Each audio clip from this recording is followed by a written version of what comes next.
Ayun, hello po. Good morning sa lahat. Good morning, blessed morning sa lahat. Tayo po lahat ay tumayo. At samahan niyong basahin ang ating talata ngayong umaga. Okay, I encourage you to open your Bible in John chapter 15. Please open your Bible in John chapter 15 verse 1 to 17. Okay?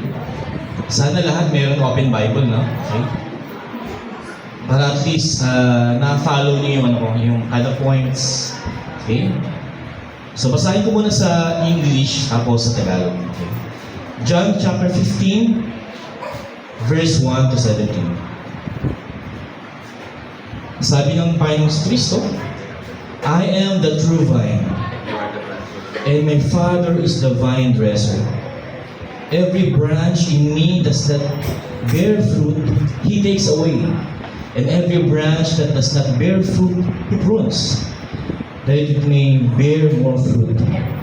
Already you are clean because of the word that I have spoken to you. Verse 4, abide in me, and I in you.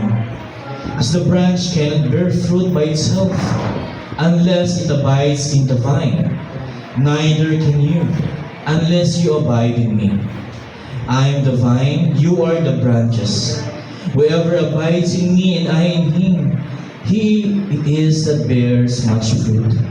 For apart from me, you can do nothing. If anyone does not abide in me, he is thrown away like a branch and withers, and the branches are gathered, thrown into the fire and burned. If you abide in me, and my words abide in you, ask whatever you wish, and it will be done for you.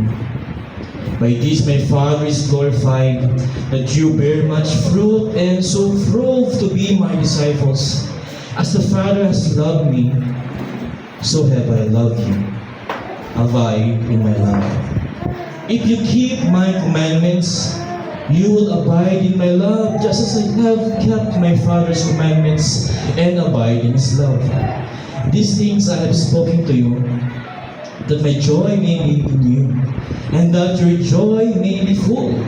Verse 12, this is my commandment, that you love one another as I have loved you. Greater love has no one than this, that someone laid down his life for his friends. You are my friends, if you do what I command you. No longer do I call you servants, for the servant does not know his master is doing.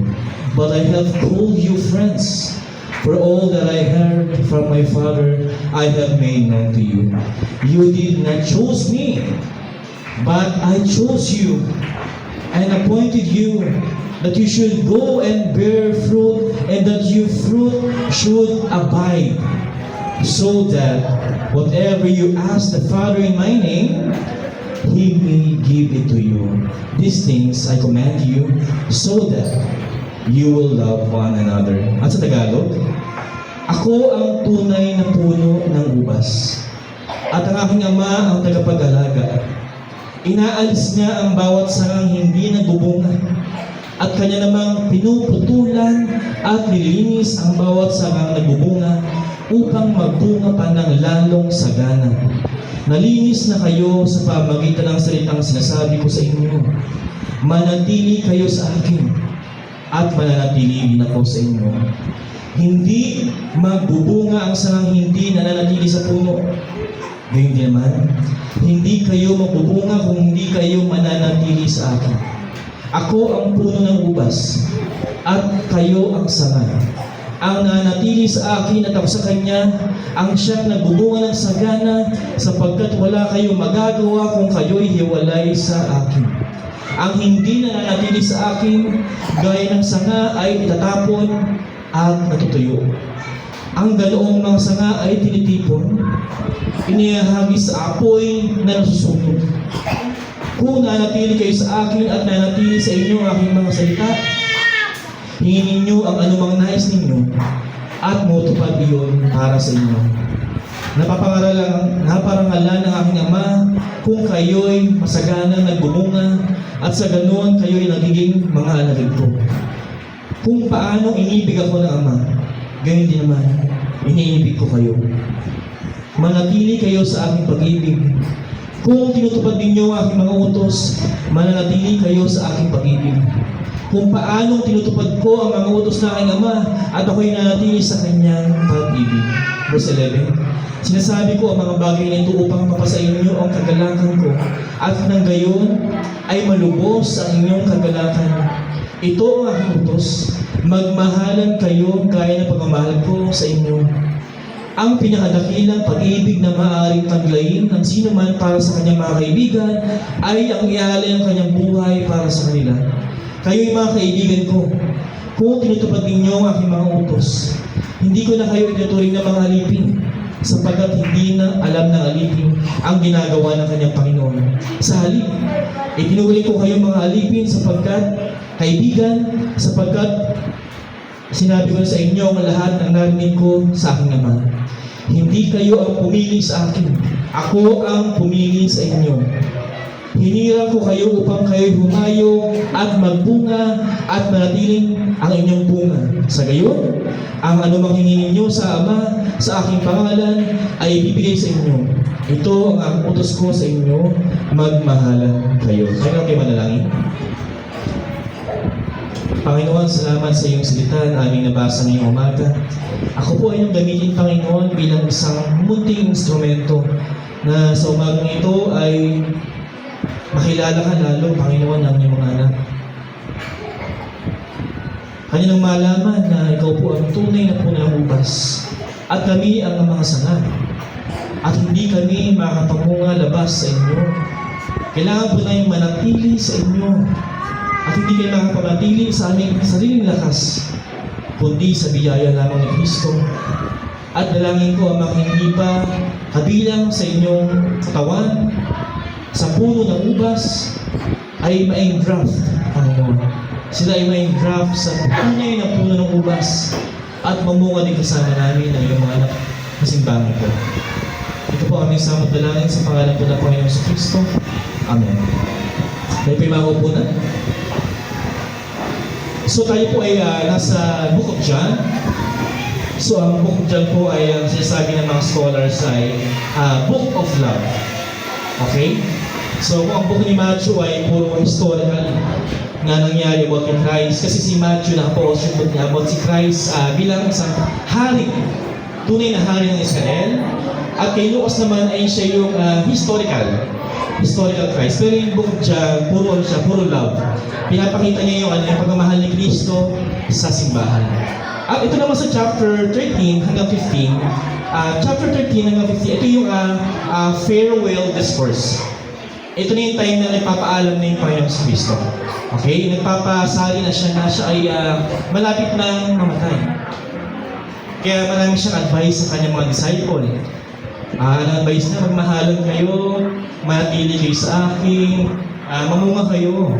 So sa chapter 13, ito yung hinugasan niya yung paa ng mga hindi alipin, di ba? Sabi niya, mga kaibigan ko kayo, mga magkakapatid tayo.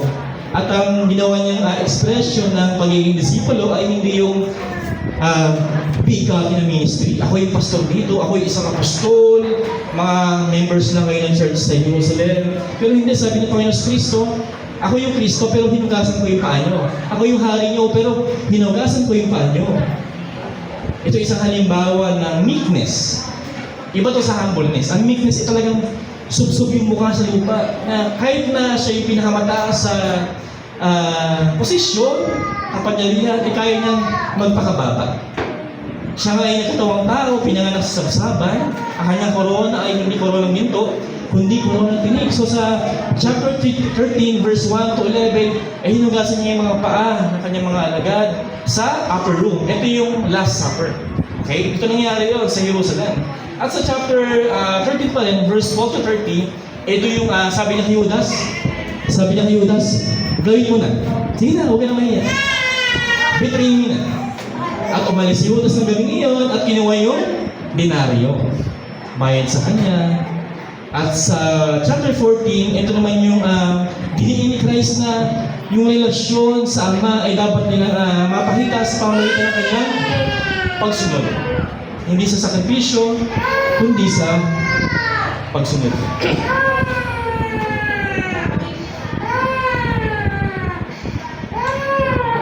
At sa chapter 14, verse 25 to 31, ito naman yung diniin niya na yung kapayapaan ang iniiwanan ko sa inyo. Nandiyan yung blessing eh. Okay? Yung meron kang relasyon sa Panginoon sa Kristo, blessing na yan. Higit pa yan sa may sinabi ni Tatay Benson. Pastor, Tatay Benson, Pastor Benson, di ba? Na hindi napakahalaga ng spiritual na pagkain. Ito yung iniwan ng Panginoon sa Kristo. Okay? Hindi siya nagkatawang tao, bumaba sa lupa para magtayo ng iglesia na material. Yung, di ba? Kahit sa kalumingon, nagalakayin yung mga building, di ba? Iba, triangle, iba patusok, iba may parang may buwan na malaki, baka matusok ka. Delikado, di ba? Dahil mga building na lalakihan, di ba? Punta sa Ortigas, ang lalaki ng mga church doon, mga tawag doon ay mega church. Akala nila, ang kanilang worthiness ay nakadepende sa laki, sa dami, sa pagiging magaling ng pastor, sa pag-preach. Grabe simbahan namin. Ang simbahan namin ang pinaka-the best. Hindi. Sabi ni Christ, peace I leave to you. Sapat na si Kristo. Para yung Kristiyano ay matapos niya yung preach ni Bishop na nakarang Sunday, yung perseverance. Sapat na yung peace ni Christ na iniwan sa akin para matapos niya yung race. Diba? Kahit na matuklaw si Pablo, yung ship niya ma-wreck, diba? Sabi sa kanya, natuklaw itong ahas. Siguro yung tawag to, sinumpa to. Ito, bilang tayo ng mga 30 minutes, pare, baka mamatay na yung si Pablo. Pero hindi.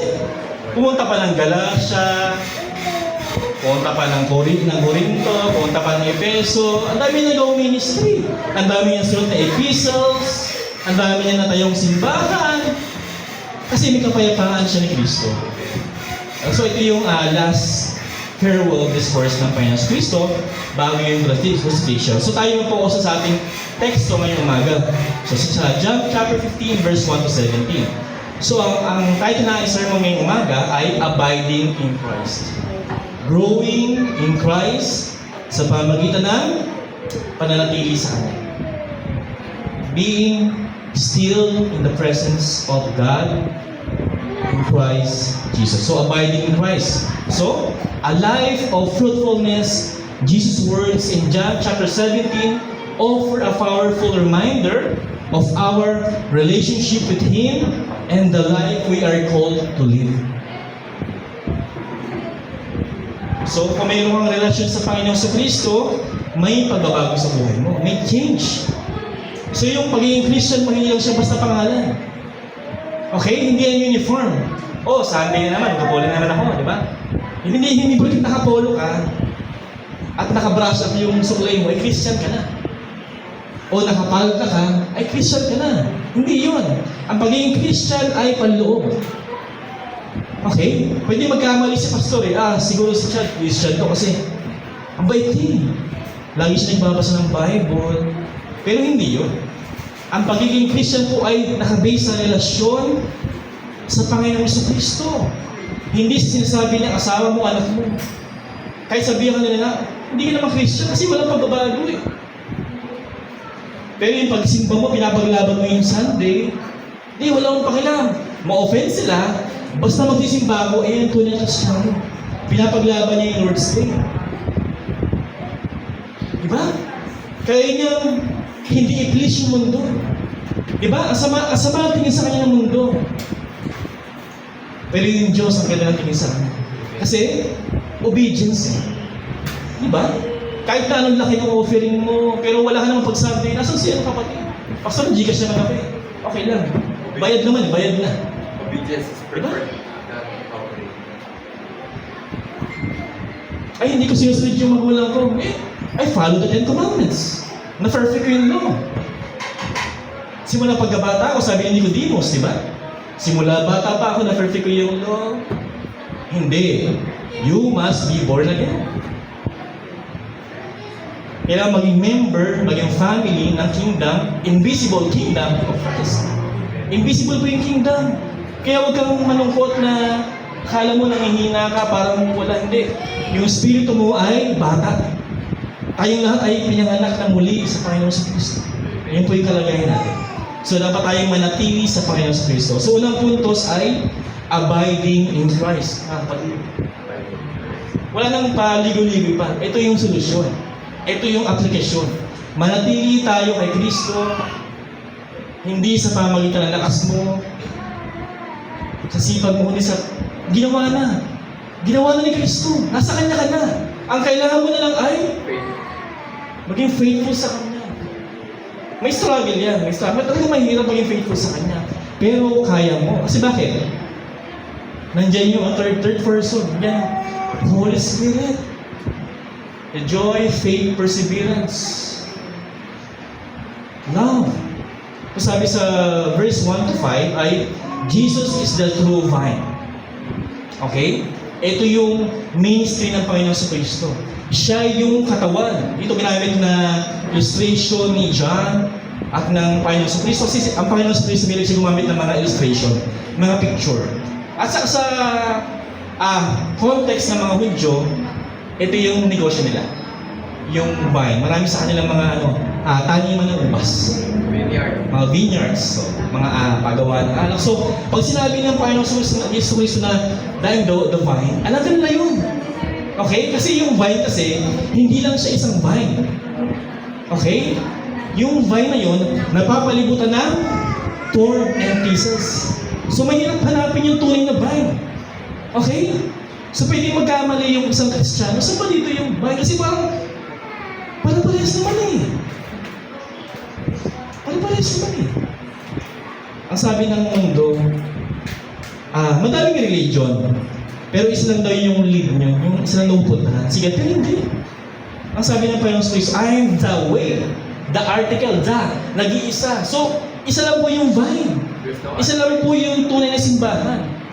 Okay? Hindi porket may Christian, ay Christian na. Di ba? Di ba? Church of Christ, ang daming mga pangalan ng simbahan ngayon, di ba?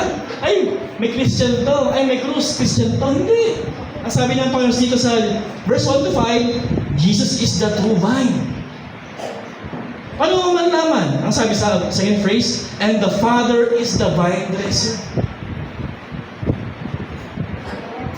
Makikita sa bunga. Ano bang ginagawa ng mga simbahan ngayon? Ano ba yung bunga nila? Wala akong structure. Dumadami sila. Totoo ba na simbahan sila? Nakadepende ba sa dami? O sa music? Ang galing ng music talaga. Siguro sila yung true vine.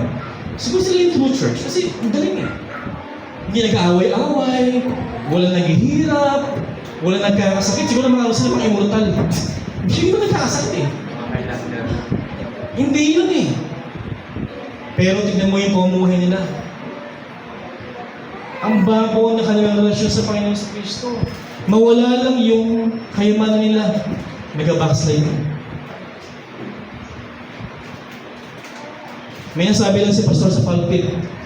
Nakasalanan yan, kapatid. Talikuran mo na yung offend na. Lumipat na ibang church. Kasi nga, bakit nalipat sila? Ang bilis niya makamubon. Kasi nga, walang relasyon. Kung talagang mayroong relasyon sa Panginoon sa Kristo, hindi ka na nilipat ng simbahan. Kasi true vine, nakakabit isa ka. Naka-engraft ka na doon. Pag tinanggal ka doon, anong mangyayari sa'yo? Mapapatay ka. Matutuyo ka. You wither. Anong ginagawa sa mga na-withered na? Sinusunod ka. Ginagawa panggatong. Ginagawa uling. Pero hindi po nangyayari yun sa tunay na Kristiyano. Amen. Ang tunay na Kristiyano ay Masaya. nanatili at namumuo. Kasi nga, the Father is the vine dresser at si Christ ang true vine. Nandito ka ngayon kasi nga, nakakabit ka kay Kristo, kapatid. Okay?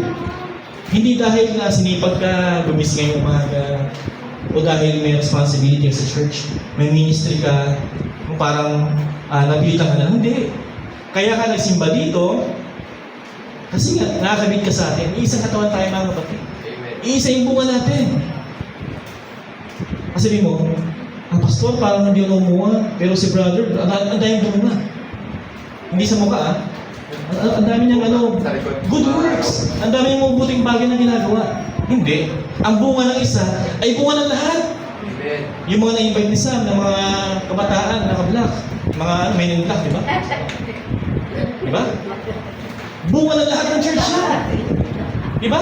Ang bunga ni Sam ay bunga ng simbahan na to. Kaya matuwa tao kayo mainggit. Ang galing ni Sam mag-evangelize. Kasi nadala niya yung mga classmate niya ng mga parang BTS. Sana ako din. Sana all. Di ba?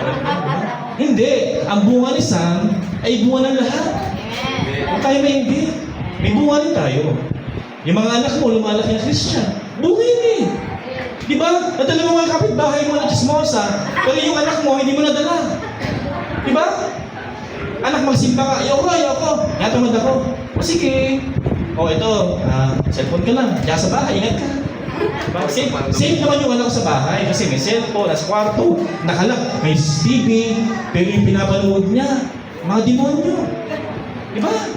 Nagpapaguya sa bahay, anak, saan mo galing mo? Hindi ka naman lumalabas. Pagbukas ng kwarto, ang dami mga picture ng demonyo. Yung pinapahinga ng music, puro mura. Mama, nabusog naman ito eh. Pero yung mga lyrics, sexual. Diba? Ang pinaka-safe na lugar po ay sa katawan ni Kristo. Huwag mo hayaan yung anak mo na mag-isa. Yan po yung pinaka-nakakata. Baka anong ginagawa na niya? Ay, baka nag-devotion. Sipag na nga. Pag tingin sa Bible, pina-cellphone pala dito. Nanood ng Peppa Pig. Mas kilala niya pa si Peppa Pig kaysa sa kay Rice. Yung accent niya, British na. Ano siya sabi mo, anak? Nangingirduhan ka na. Kasi nga, influensya siya ng mundo. Diba? Mas memorize pa yung step ng TikTok kaysa step ng Sunday school. So, paano mawala yun? Abide in Christ. Huwag ka magsulo. Kung nanapili kay Kristo, yung mga anak mo, i-guide mo rin. Kasi kawawa sila. Kasi yung mundo po natin, palala ng palala. Yung simbahan, paganda ng paganda. Kasi wala yung mundo, papangit na papangit. Kaya huwag mo hayaan yung anak mo na, ay, ang sipag ng anak ko mag-aral. Sipag sa school yan eh. Pero yung teacher niya, bakla. Okay guys, okay lang be yourself, labas mo, sige. Itaas mo ang bandera. Tapos pag uwi ng anak mo, ubekembot na. Tapos magalit ka. Hinayaan mo kasi. Ang tinuturo po ng mga school ngayon ay be yourself. Pantay-pantay tayo, maraming gender. Okay? LGBTQ+, 1 equals 2. Marami tayo plus na rin. Dapat tayo maging matapang dito. Okay? Ingatan mo yung anak kasi hindi lang po yung isip niya yung nalalaso. Kundi espiritu niya. Walang homosexual na makakapasok sa langit. Abide in Christ. Pati mga anak mo, asawa mo. Ito po yung solusyon. Manatili tayo kay Kristo kasama ang ating pamilya. Kaya mahalaga yung devotion sa family. Napakasimple, di ba? Magbabasa kayo ng Biblia, awit kayo ng mga kanta. Simpleng gawain. Pero malaking impact sa mga bata. Kasi pagpunta na sa school, mayroon silang depensa. Yung sinabi ng teacher. Hindi naman sinabi ng Bible. Galing sa unggoy. Ang sabi ng Panginoon Diyos, Imago Deo. We are created in the image of God. Amen. Diba? May pundasyon na yung anak mo. Pag sinabi ng galing sa unggoy, sila galing sila sa unggoy. May pundasyon na. Safe na safe ang anak mo. Pwede siyang ma-influensyahan, pero hindi. Meron siyang hinahawakan ng mabuting balita. Mas makapangyarihan po ang mabuting balita Yes. kaysa mga textbook sa school.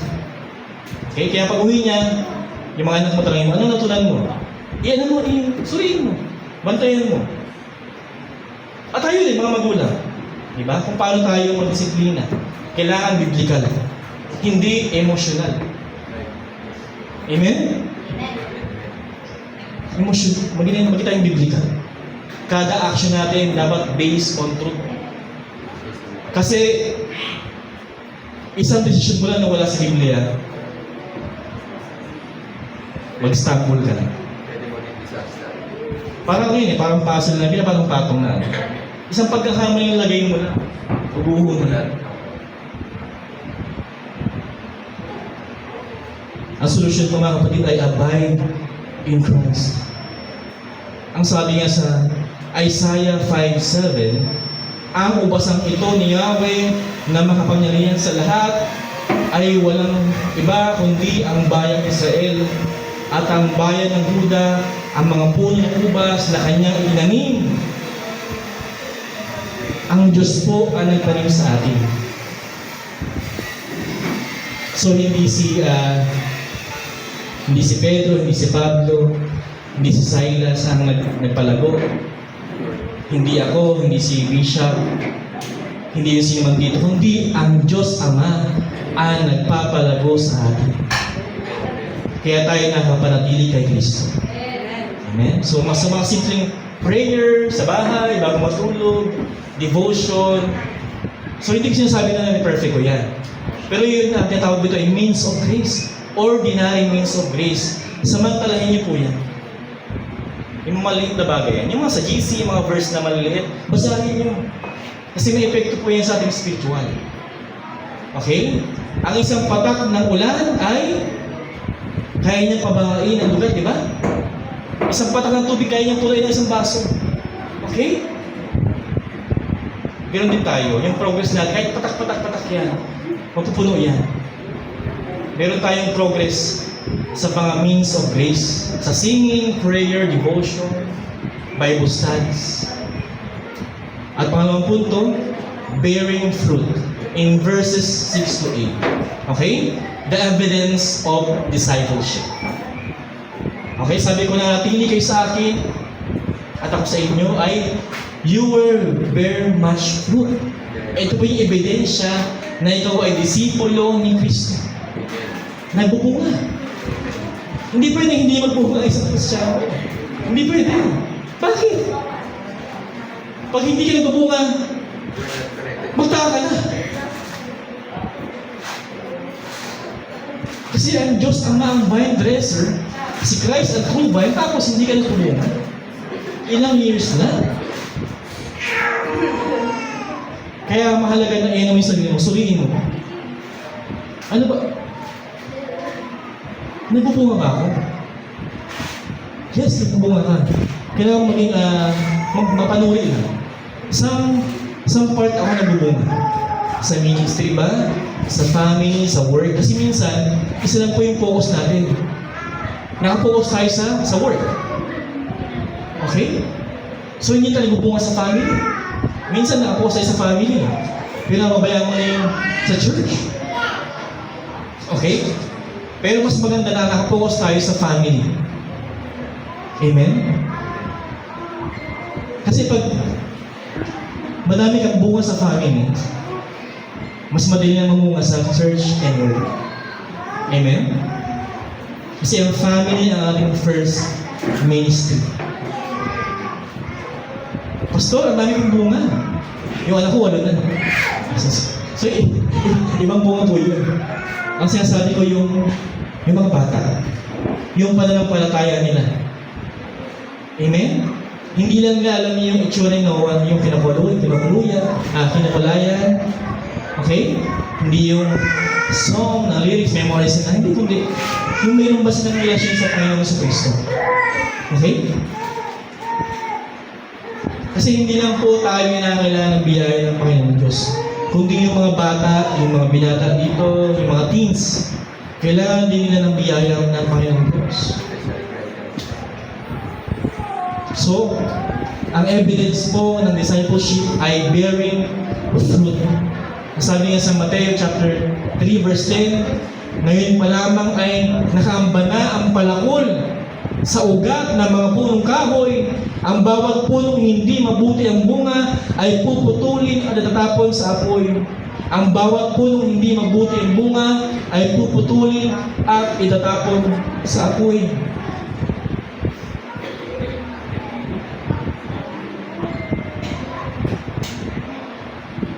So pag ang ginagawa mo ay labas sa pananampalataya, hindi po yan kaaya-aya sa harapan ng Diyos. Itatapon niya po yan sa apoy. Dapat ang bunga natin ay bunga na banal na spirito. Nagmamahalan tayo. Minahal ang preaching ni Bishop. Perseverance, faith, obedience. Yung mga prinsipyong yun, napakaganda. Yan po yung mga ebidensya. Hindi yung panlabas, kundi yung galing sa puso at pinapadama natin. Yun po yung ebidensya. Yung kayang ibigay yung buhay mo sa iba. Kaya mo ibigay yung oras mo. Okay? Yung totoong pag-ibigay po sa ating mga kapatid, hindi yung sobra. Mga kapatid, hindi yung sobra. Kundi yung nasaktan ka. Yung walang-wala ka na, pero binigay mo pa.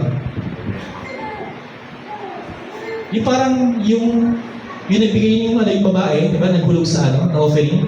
Yun na po yung kanyang huling pera. Yun na po yung buhay niya, pero binigay niya. Nasaktan siya. Kasi nanghina siya, nagutom siya. Pero ano yung nakuha niya?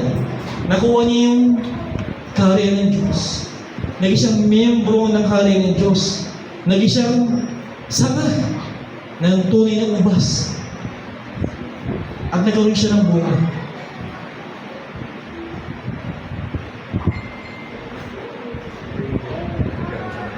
Sabi ito, withered branches are thrown away and burned. Kapag ang bunga po natin ay hindi galing sa tunay na ubas, ay hindi po ito tatanggapin ng Panginoon Diyos. Ito po ay kanyang susnugin, sisirain, puputulin. Kasi kapag ang bunga mo ay may halong kasalanan, hindi po yan nakakalugod sa Panginoon Diyos. At abiding in Christ and His words, abiding in us leads to answered prayer. Bakit? Kasi nakakunik ka eh. Di ba? Kaya mo tumawag sa telepono na hindi nakakabit. Hello, hello, hello, sino to? Wala ka pala narinig eh. Pero pag nakakabit ka, naka-online ka, thank you for calling. Ito po si Chad. Lord, ito po yung kailangan ko. Kailangan po niyo yung biyaya. Panginoon, mahina po ngayong araw. Palakasin niyo ako. Panginoon, bigyan mo pasensya sa mga iron customers ko. Patuloy yun, bigyan pa rin ako. Panginoon, sana makayanan mo na nalasing ko. Diba? Kasi may connection ka eh. May connection ka. Meron kang relasyon. Unlimited yung connection mo. Diba? Hindi siya yung 7 days. Only data. Nga pag na-expire na ay, Lord, ano to? Wala na akong load. Hindi yun. Yung prayer po ay unlimited. Anytime, anywhere, 24/7, 7/7. Hanggang magpakailanman. Pwede mo siyang kausapin. Pero anong ginagawa ng Kristiyano? Iba yung pinakausap. Si AI, hey Alexa, pwede mo bigyan ng job, fried chicken, French fries. Iba yung kausap. Okay? Mas mahaba pa yung kausap niyo niya, kaibigan niya, kaysa sa Diyos. Pag nag-pray siya, Lord, salamat sa pagkain Diyos namin. I-take for granted niya yung means of grace, na which is the prayer. Ang kausap po ay Diyos. Gumising ka kapatid, Diyos kausap. Pag-pray ka ng Lord, salamat sa church. Hindi maintindihan. Paminsan ang ganda, Lord, salamat sa pagkain, sa pera, sa buhay. Amen. Dapat pagkausap mo yung hari ng mga hari, Diyos ng mga Diyos, manginig ka. Hindi na pa. Umiyak ka. Maging masaya ka.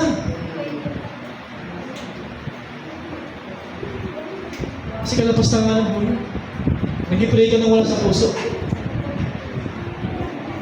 Pwedeng isulat mo. Pero dapat galing sa'yo. Hindi yung AI, bigyan mo ako ng prayer na maganda, kabasahin. Malaking tulong po yung mga AI ngayon. Sa GPT. Pero huwag kang dumipend sa kanila. Pwede kang mag-search ng mga questions. Ano po yung verse na ganito, at tungkol sa pag-asa, sa love. Pero yung prayer na, dapat sa'yo na yun eh. Dapat galing sa puso mo. Personal. O personal prayer. Kasi, personal relationship yun. May connection kayo.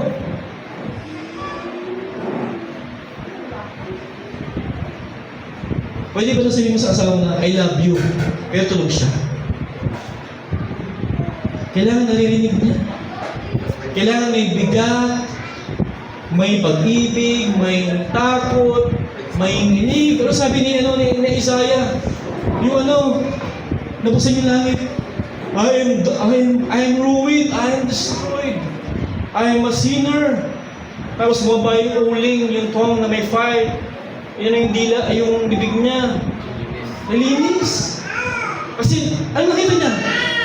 Hindi siya karapat-dapat. Nakita niya yung Panginoon sa Kristo na nakupo sa trono. Iyari ako dito. Ito na yun. Si Isaiah, akala niya, banal na siya, okay na siya, kasi propeta siya.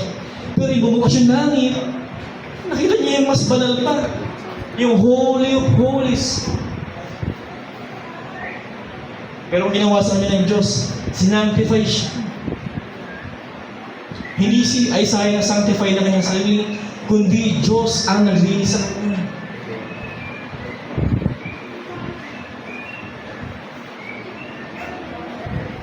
So dapat sa prayer po natin,